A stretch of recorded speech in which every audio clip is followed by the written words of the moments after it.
So now EVNG part 6, how to use EVNG part 6. In that one we are going to look some more comments how we can check. We will write show version to check the version of the router. If you see, this is a 15.1. okay, this is a 15.1, and if you want to check some more detail, you can press enter, you will get the detail also.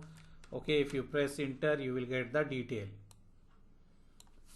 If you see, I will press enter here, you will get detail about all. Then if you want to write show IP interface brief, you will get the interface status.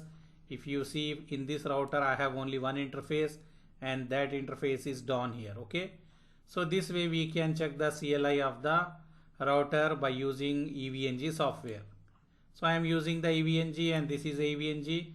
If you see here, EVNG is going to work. Okay, EVNG is working here, and I am doing the lab in the browser. You need to type that IP in the